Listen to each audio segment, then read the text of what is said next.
And welcome back, everyone. Welcome back to the quarterfinals of the PiGosaur Cup at number 35. It has been an intense series so far, intense tournament I should say, but now we are reaching the tail end of the broadcast, getting into our quarterfinals, semis, and then grand finals thereafter.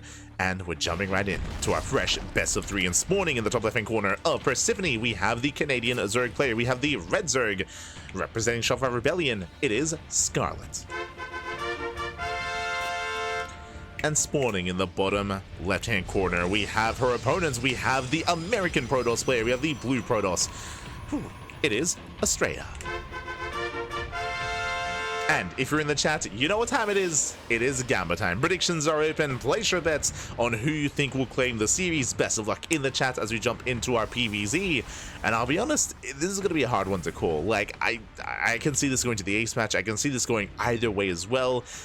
Scarlett, I mean, both Scarlett and Astrea were very inactive. They were very inactive post EWC last year, especially the first, 4 or 5 months of this year. They weren't really competing. They weren't really playing.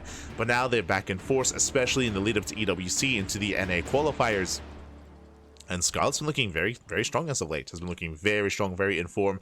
I want to say that Scarlett took a map off of Max last week. Like, there was some crazy results out of Scarlett. Even taking down Cure as well in a ZvP. I was shocked to see those results. So we'll see how she performs against Astrea. Likewise, Astrea has also been excelling. I would say that Astrea's best matchup is PvT. Like, his Protoss versus Terran is looking insanely strong and insanely good. PvZ, we're about to find out. I mean, this is going to be a rematch. Astrea, I believe, did play against Scarlett during the... Oh, did they? I believe they played during the EWC NA closed qualifier. And it did go the way of Astrea. But we'll see what happens in the rematch. I have to double check that because I'm like vaguely remembering EWC.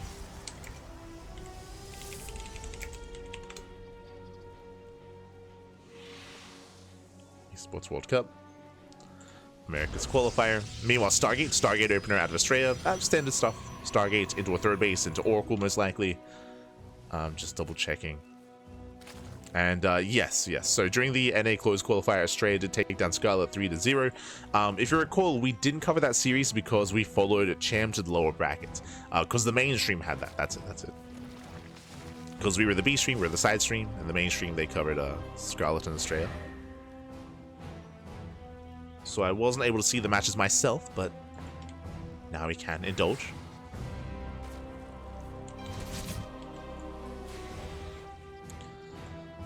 So far, Scarlett going hatch gas pull into a third. Standard opener, standard setup here out of Scarlett. Everything looking as it should for the time being.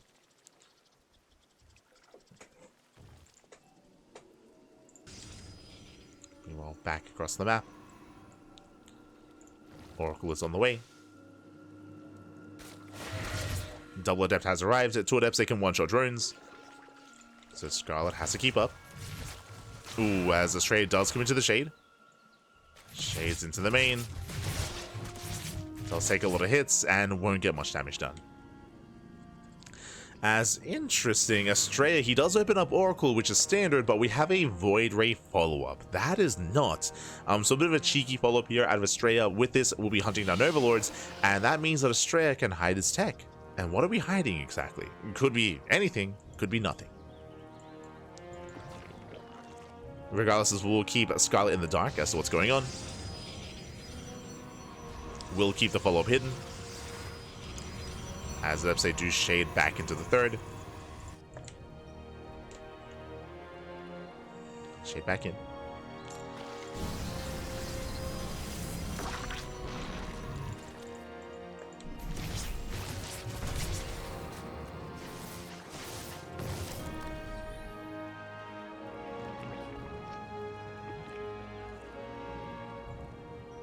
And oh god. So we were curious as to, like, okay, Void Ray opener, what are we hiding? He's an animal. He's going into Skytoss. So Void Ray opener into a hidden second Stargate and a Fleet Beacon as well. We're doubling down. We're just going to rush into either Tempest production or Carrier production. Either one will work. And the pressure is on Scarlett to figure out what's going on. Scarlett for now is keeping up with the Adepts. And again, because of the Void Ray, Scarlett knows that something could be hidden. Something could be wrong. It's up to Scarlett to finish up the layer, to go for an Overseer Scout, to try to figure out and piece together what is happening.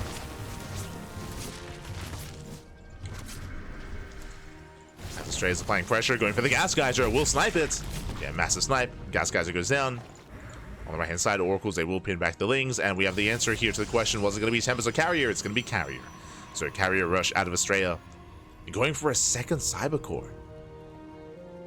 Double upgrades? Hold up. Is Astrea going for a second Cyber Core to go into double air upgrades at 2 at a time?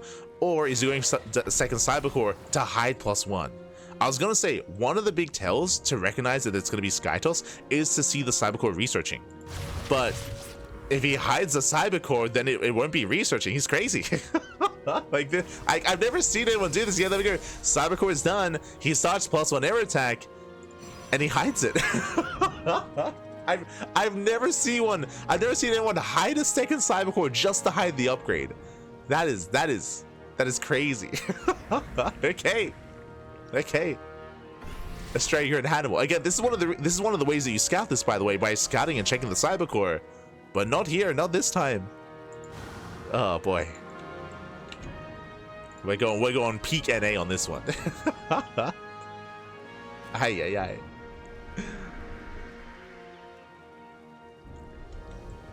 He's cooking, Papi. He's cooking. Oh no.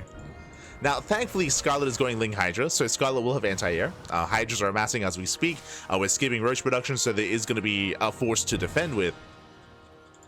Thankfully. Adepts, will confirm the Hydras. But if Scarlett was fully aware what was happening, then Scarlett would go for a stronger Hydra timing, would maybe throw down Infestation Pit for a Microbial Shroud, or start working towards a Spire. But at the moment, there's none of that. Scarlett moving out. Scarlett cutting workers, Ling Hydra all in. Okay, it's going to be a 3-base Ling Hydra all in. 4th base is just for Larva. So a very strong all in is coming out across the map. And this may still break Astrea. Like, it's really cool to see Astrea, you know, hiding tech and going into a gateway explosion and hiding all these carriers. But Scarlett's all inning. And this could still break Astrea here and now. As here we go, the Hydras have arrived. There's only 2 shield batteries. Station Trap on the way. And the carriers, they have to reveal themselves. Station Trap is going to be denied. Adepts are under fire. And yes, there are a couple of carriers, but there are so many Hydras. This third base, it should go down. It should go down. Again, Astrea was doing a cheeky build, but Scarlett doesn't care. Scarlett just goes for the all-in and takes down the third. Massive snipe. Takes down the mineral land as well. 23 probes, 23 workers going down. And Astrea's all in. Astrea, he's forced into an all-in. He has to counterattack. But there are going to be so many Hydras waiting for him. At the same time, Lings, they do go for another counterattack as well, getting across the map. We're going to hit that back up third. So again, this was a wild build, and it would have worked if Scarlett was playing standard, but Scarlett wasn't playing standard. Like, Scarlett was going for an all-in. So it does not matter. Carriers is only 4 of them. Only 4 carriers. There's plenty of Hydras. Queens are being targeted, but the Hydras, they can hold their own. And Astrea has to get the hell out of here. He has to pull away. Yeah, he has to pull away. The interceptors are just being targeted down. He's running out of interceptors. Lings, they deny the third, and Scarlett will overwhelm. From here, Scarlett snowballing out of control, claiming the 4th base, taking up into Hive, droning, saturating, getting ready for Viper tech, for Hydra Lurker Viper, I would imagine. Now, what is scary here? Scarlett is ahead, 100%. Like, Scarlett's in a really strong position. Now, what's scary is that Astrea hasn't lost any carriers. There's a world, 100%. There's a world where Astrea could back off, turtle, slowly get a 3rd, slowly get a 4th base, get up into Storm, and stabilize. It's going to be a rough road to get there, and it does rely on Scarlett being passive, right? If Scarlett is passive, if Scarlett backs off and gives Astrea all this breathing room, then I mean, Astrea will recover. But Scarlett shouldn't be doing that. We have 14 more Hydras on the way. Scarlett, she's maxing out on almost pure Hydra, so she can afford to lose some of these and can afford to trade and can afford to try to be inefficient and break this position. Storm is almost done. Storm is almost done. Now, I would say that it is worth it if Scarlett dives, throws away this army, but kills like 4 carriers. So far, Scarlett steps back. Carriers are trying to buy time for the Storm. Storm is done. Yeah, Storm is complete. A lot of interceptors do fall. Scarlett moving forward. Here come the Storms. Yeah, Storms are coming in. Yeah, landing 1. Yeah, 1, 2 storms going to be landing, but only 2 storms. It looks like we have 1 more storm left. Barely not. And GG gets called. Whew, Scarlett will overwhelm, and Scarlett takes game number 1. Whew, GG. Against Scarlett, even though she had no idea what was going on, even though she didn't scout the second Stargate and the +1 air attack. And again, Astrea, he was cooking. He was having a very cheeky build, and it would have worked if Scarlett was macroing, but Scarlett cut workers at 66, double down, went for a big Ling Hydra all in, and with that, she was able to break Astrea then and there. GG. GG, well played. With that, Scarlett does take a lead in the series, and we'll see if Astrea can recover and bounce back and maybe have a more normal build. We'll see. We'll see, Pappy, we'll see. He's been in the lab. He has been in the lab. Ah.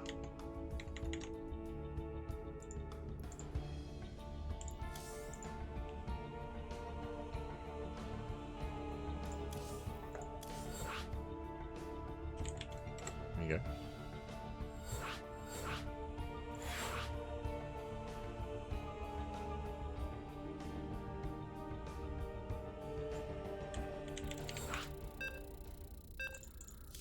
As we're getting into our next game, as we're going to be loading into Tokamak.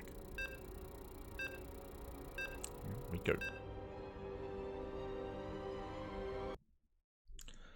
We're going to be loading into Tokamak here. And we'll see if Astrea can force the ace match, or if Scarlett can take it all here and now. Again, I would say that would be an upset. Astrea coming in as the heavy favorite. Remember, Astrea did take down Scarlett 3-0, like 2 weeks ago at this point in the EWC qualifiers. But one more game, Scarlett can take it. And here we go, spawning in the bottom left-hand corner of Tokamak. We have the Canadian Zerg player. We have the Red Zerg representing Shopify Rebellion, leading the series 1-0. It is Scarlett. And spawning in the top right-hand corner, we have her opponents. We have the American Protoss player, the Blue Protoss. It is Astrea. Here we go. As we are going to be calming down. Whew, okay, and welcome to Tokamak. Tokamak is a much larger map of the map. Well, fun fact, if Astrea had wanted to go into a Skytoss rush, into a carrier rush on Tokamak, I would have favored it here. The reason for that is because this map is larger, longer rush distance by ground, and the third and fourth base are much more defendable. It is much easier to defend these bases as we have a more narrow choke point. There's also different points of elevation leading up to the bases, so it is easier to make a stand here, and easier to scout as well, easier to respond. The problem though, as much as I would love to see, or I do favor that kind of build more so on this map, the problem is that he already did it in game 1, and our Scarlett is going to be a little more prone to scouting and confirming, as we do go for the hatch block. And the drone hits the block. Behind this, Scarlett does expand back at home. Hatch, gas, pool. Standard opener out of Scarlett here will delay the expansion. Doesn't quite get the hatchery, doesn't quite get the block, but it does delay nonetheless. As Scarlett does pull away. Does pull away.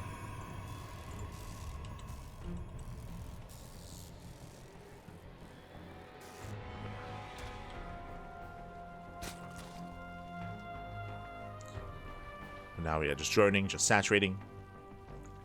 Oh, Scarlett rushing into a third. Okay, we have seen a rise in popularity of this. But basically, fast third base, what does this mean? This means we are going to be skipping and delaying the second queen. So the first queen is on the way, and the second queen is going to be delayed that much further. I say that, actually it might be lined up. Yeah, more or less. Oh, no, never mind. Yeah, so the second queen is going to be delayed, but only by a couple of seconds here. So later second queen. Likewise, only making 2 lings. So far, we're getting into our game. Behind this Stargate opener out of Astrea, once again, I'm not opposed to opening up Stargate Oracle into a Void Ray again. As a reminder, last game, Astrea did open Void Ray to hide his build and to deny vision, deny scouting. I wouldn't be opposed to do that again, and this time go for a different build. Hide different tech, or not hide anything at all. Just for the mind games. That does shade in. Does it pick off a drone, does get a ling. Not bad.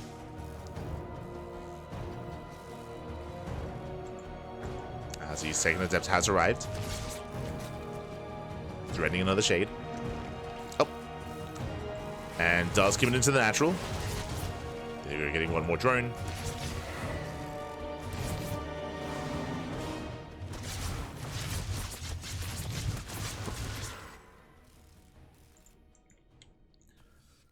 Gets one more before pulling away. Nice catch there on the adept.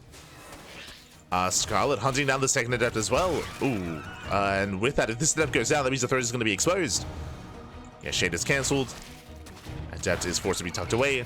The adept will fall. And Astrea forced to keep the Oracle back home. So far, so good. Does get his third up and running. Going for a Phoenix follow-up. If Scarlett had gone for a Ling run by the way, this third base would be denied, or at least the Oracle would be forced back home. So risky move here out of Astrea. Going for a Phoenix this time. And rushing into an earlier Twilight Council with the Forge. Interesting. So this should be +1 and Blink on the way, but again, it is an earlier Twilight Council. This might be... I mean, you can rush into charge. That is viable. We'll see what he goes for. As we have a lot of gates on the way. It's going to be a 6-gate setup. I know that Showtime was flexing like a Glaive Adept build during the EWC qualifiers, where he did go into +1. Eyes on Astrea. Just waiting for that gas. And there it is, charge. The charge is on the way, not Blink. So early charge timing out of our Protoss player. And this can punish a player, a Zerg player that skips Roaches. As we can see though, Roach Warren has been thrown down. So Scarlett's playing safe. Fun fact, Scarlett did skip Roaches last game. So I appreciate that Scarlett does invest this time. So playing very safe. Fourth base is going to be denied. Denies the fourth. +1 melee's on the way. Ideally, Scarlett does want to go into Ling Hydra again, but if she has to, I mean, has access to Roaches, right? Roach production is going to be available if need be. Zealots, they should be banking. Jesus. I was going to say, they should be banking up back at home, and they are. That's a lot of Zealots.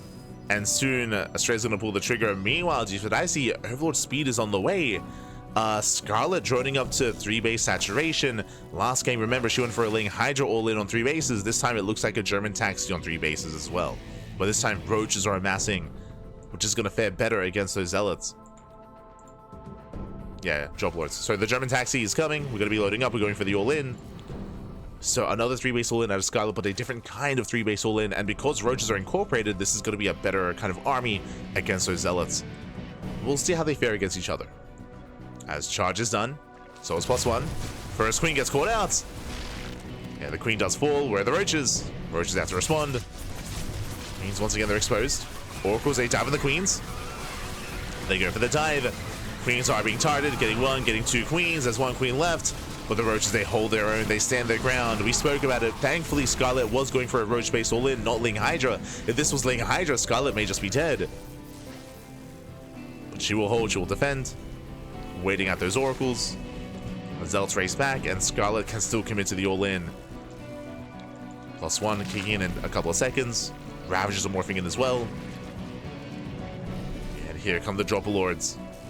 So Ling drop towards the main.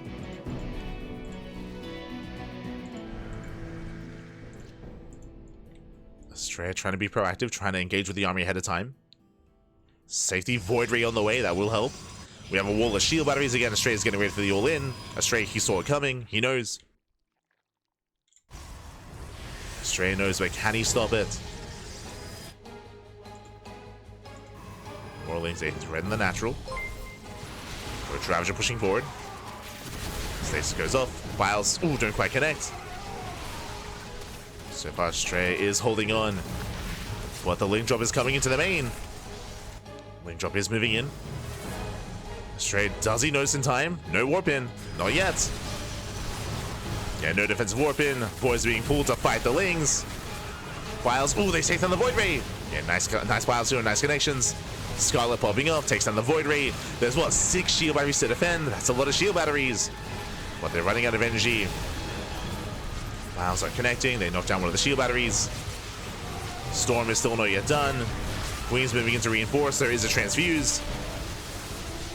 And Scarlett might barely... It's close. It's getting close. Alas, the Lings that were cleaned up in the main. Reinforcements have arrived. As Astrea looks like he has enough Stalkers.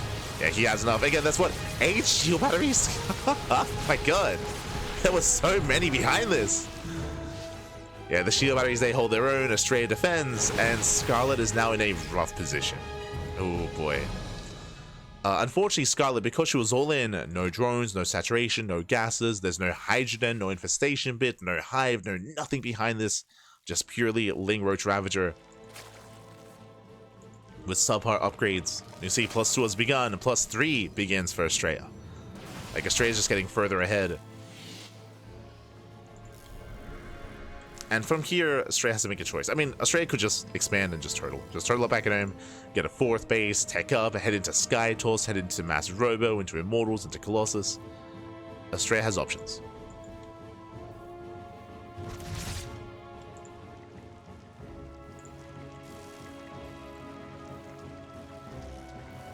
Astrea does have options here. Now, Scarlett likewise has to make a choice. I was going to say Scarlett can either try to recover and try to macro out of this and try to catch back up, or just commit into a second all-in. As we can see, Infestation Pit. Right, the pit is on the way. This tells us that Scarlett's working towards a hive. Scarlett is looking to tech up. And there it is. Hive is on the way. So Scarlett is teching, Scarlett is droning, getting into a 4th expansion, sorry, into a 5th expansion. But this is not going to be easy.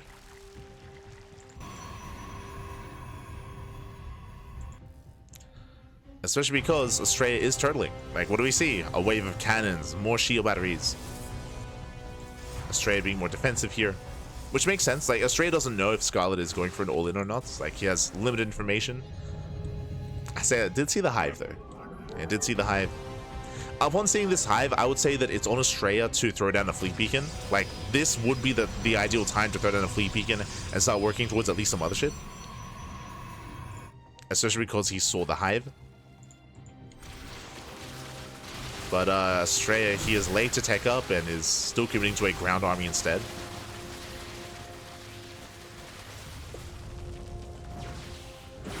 Oh, nice storm.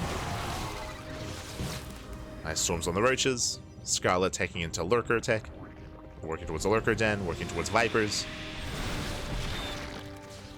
And it does feel like Astrea is not being as greedy as he could be. Like, he has the freedom to tech. There it is. +1 air attack is now on the way. And now we see the fleet beacon.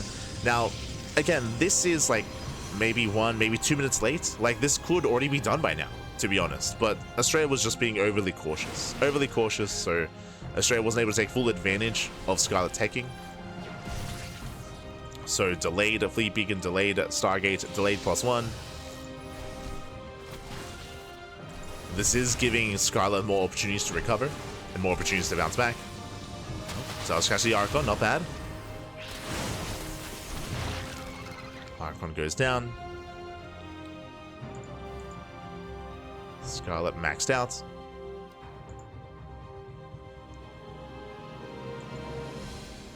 And it's going to be on Astrea to trade out some of this army to free up some supply.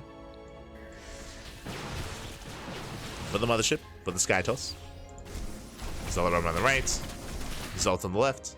Main army pushing forward. It does trade or does catch at the roaches. Now, this is still okay for Scarlett. She wants to throw away these roaches. Not for free, but does want to lose them. Maybe losing too many. It's a little bit concerning. Like, again, Scarlett, she's maxed out on a subpar army, but that's a lot of Banelings. Bailey's rolling in, forcing out storms. Massive connections. High Templar, they go down. Massive connections here as every High Templar will fall. Oof. Yeah, Astrea does overextend, pushing too far onto creep. And Scarlett remaxing not with roaches, but with Ling Hydra. And soon to be lurkers. Meanwhile, Zealot's warp into the main. Oof. Drones are going down. Hatchery falls as well. Scarlett, she traded well getting on top of the High Templar. But the Zealots are pulling her apart. Ooh, Astrea being a little bit greedy. Yeah, I don't think he can get on top of that base. Astrea getting punished. Is forced back.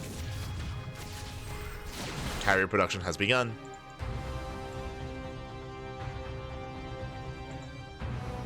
And we're still in a shaky game state here. So let's back into the main.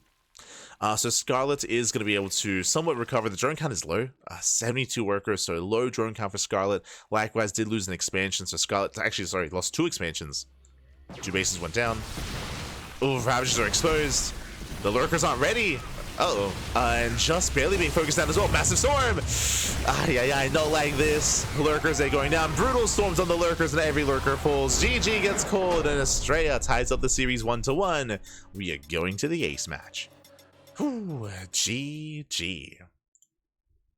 Again, Astrea, that was the most perfect moment to move in as he just stumbled across, what was that, like 6-7 lurkers morphing in, and every lurker went down. That was the backbone of Scarlett's army. She could not afford to lose that, and upon losing that, that was game. That was game then and there, as the army did crumble, and with that, GG, we're going to the ace match. Going to game 3.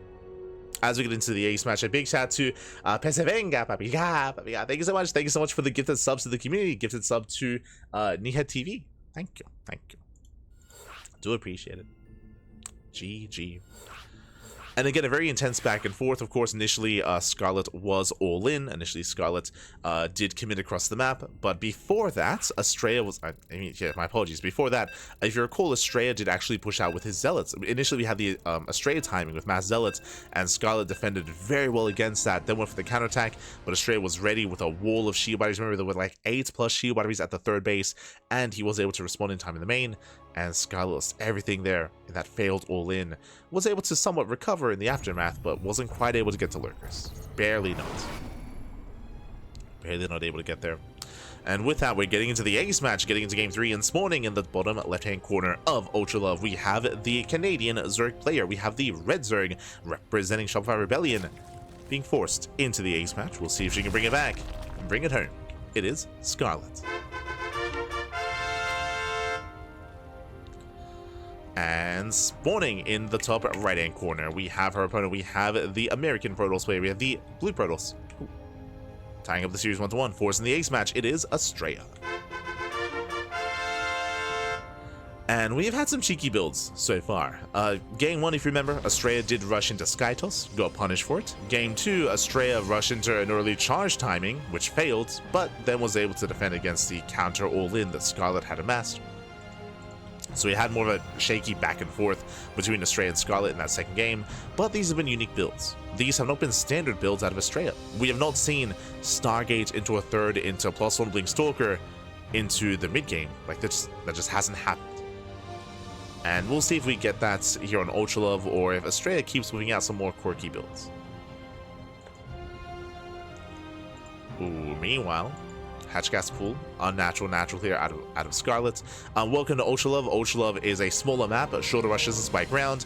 All-ins are common and aggression is favored on this map, and based on the expansion pattern here of Scarlett, we are set up to spread creep across the map. This is already looking like the beginning of a German taxi.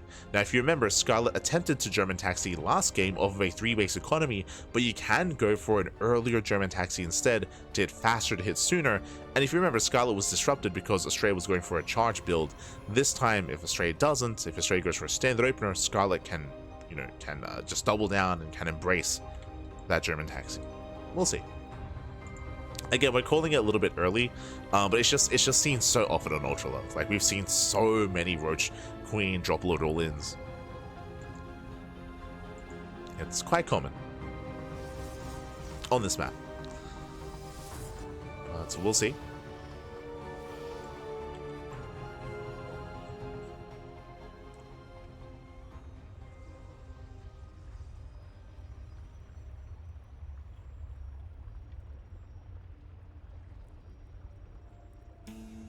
As for now, it is going to be a Stargate opener.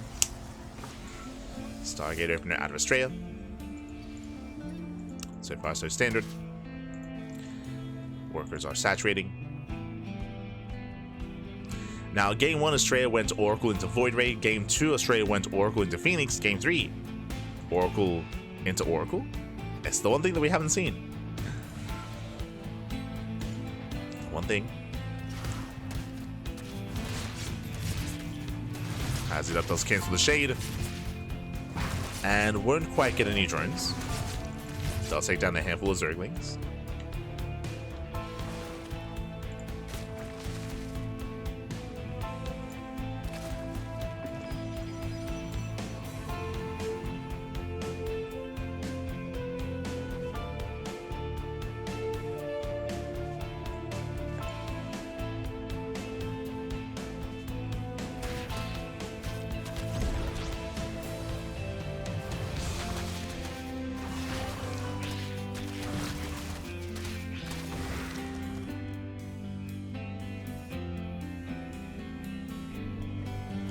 As yep, there it is, second Oracle, okay. for the first time in this series, Oracle Opener into a second Oracle out of Astrea. The Overlord does confirm the Oracles are on the way. Behind this, creep is spreading, Queens are amassing. And our eyes are peeled here for a Roach Warren. We could otherwise just go for a Link Queen all in, true. Doesn't have to be Roach based.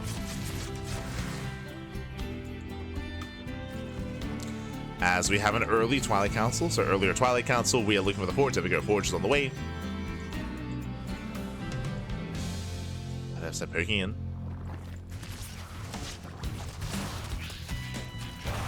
Straight collapsing in the depths, nice positioning here with the Oracles. It will take some hull damage though. Ooh. As both the depths go down, nice cleanup. Scarlett is droning, Scarlett is saturating. We have a fourth base on the way, so far just for Larva. We are reaching the 5-minute mark and still no Roach Warren. We should be seeing one soon, at least for safety. Oh, rushing into a lair. Okay, lair is on the way. Even Chamber for +1. We're macroing up. With this lair and with the lack of Roach Warren, it looks like Ling Hydra out of Scarlett. Does look like Ling Hydra. I'd have to say shade into the bases. Drone's going to be going down. Gases are being taken. So far, 2, 3 drone kills. Now Astrea does scout the gases. Stasis goes off. Astrea also saw the natural as well. Is aware of the fact that there is no Roach Warren. +1 range is on the way, so we have confirmation. This is Ling Hydra out of Scarlett. We're building up. So no German taxi, no earlier all-in. Astrea is more or less aware, so Astrea can build up into Blink, and so far this is the most standard game that we've seen. Double Oracle into a third into Blink Stalker out of Astrea. Meanwhile, Ling Hydra out of Scarlett. And droning. Now I'm assuming the Scarlett is going to saturate the fourth. We'll see. We shall see. If you remember, Scarlett did go for a Ling Hydra all-in on Persephone. Off of 66 drones. And right now we're on 63, and we're amassing Lings. This is going to hit with +1.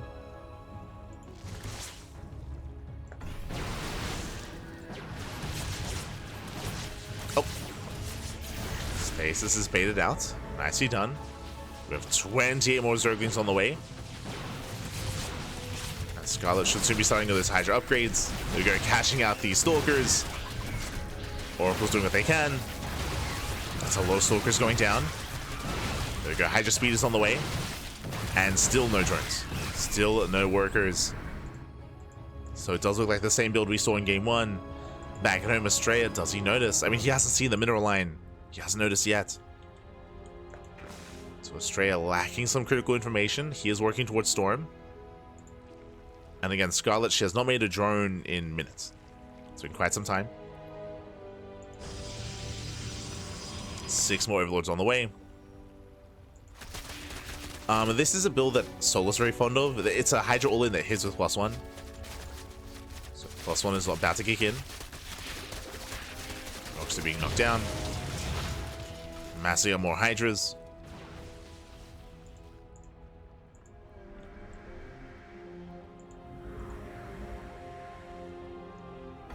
And yeah, the fourth base and the fifth base is just for Larva. It's just for Larva.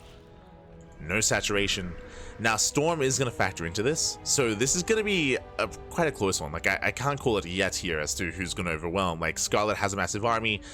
Astrea hasn't realized. Astrea is expanding only 1 shield battery. Only one shield, right? He doesn't realize how much danger. He didn't scout. He didn't check. He didn't check the mineral lines. He doesn't know that there's no drones. Does dive on the Hydras though. Nice dive. Against Scarlett, only fighting with half her army. The other half is now coming in. Lings are coming from behind. Brutal storms though. Oh my god. The storms are brutal. Stasis goes off as well.